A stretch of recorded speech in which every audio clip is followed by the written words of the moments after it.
every story is relatively the same kind of structure, I believe. And so 15 pages shouldn't feel limiting. It should feel freeing in a way.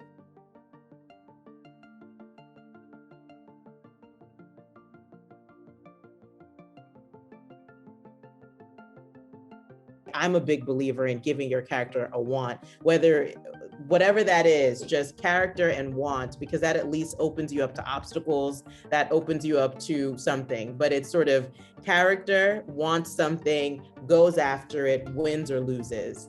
I'm like, that's all for me anyway. That's the simplest version of how I think of a story. Why do you care about them? Because if you care about them or you're curious about them, we'll care about them and be curious about them.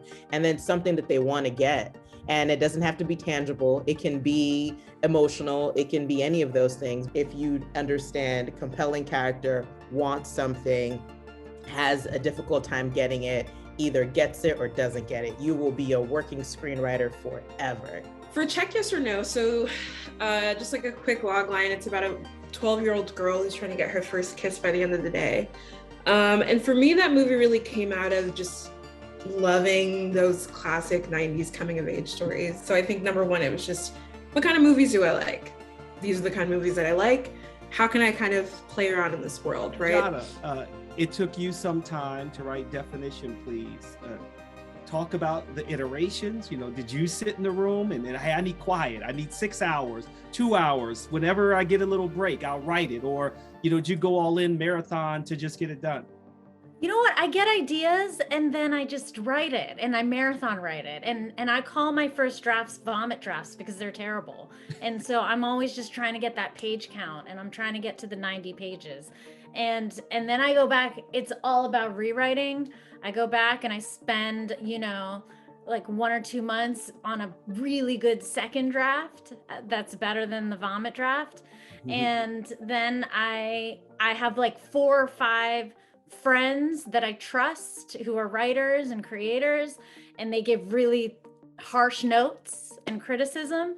And so I take those notes and then once again, I start the rewriting process. So for me, I know a lot of people say this, but my writing is all about rewriting and just, making each draft better and better. As far as figuring out the story, for me, I typically start with characters. I just think it's easier if I start with a character that I'd like to spend time with. Thinking about, those universal experiences that we kind of all have in middle school, high school, and start thinking about what is so particular, what's so special about this moment in time, right?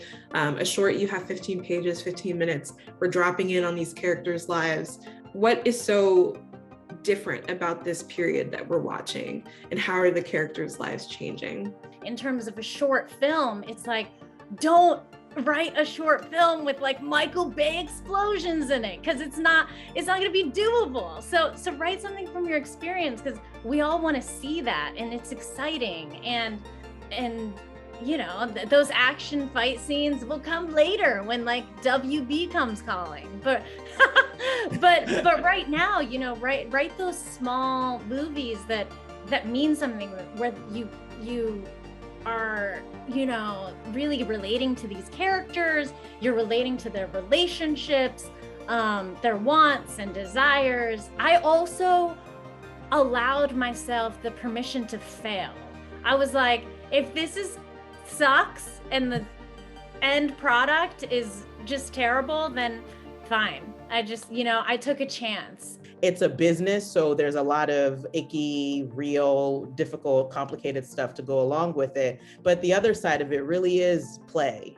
And I think that's something that is so important to like remember forever. So whenever you get an assignment that has a deadline and you're like, oh gosh, what are words? It's like remembering that like, oh, I enjoy this. I think the minute you lose the fun, it really becomes work. And that sucks because you're sitting down a lot, and back problems for writers is a real thing.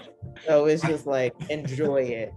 This is exciting to me because there could be pathways from Pitt. I know there's so much talent in this region. And if we can create these pathways, you're probably not going to grow up and work in a steel mill, but there's more of a chance that you could work in a movie set in Pittsburgh, which is amazing.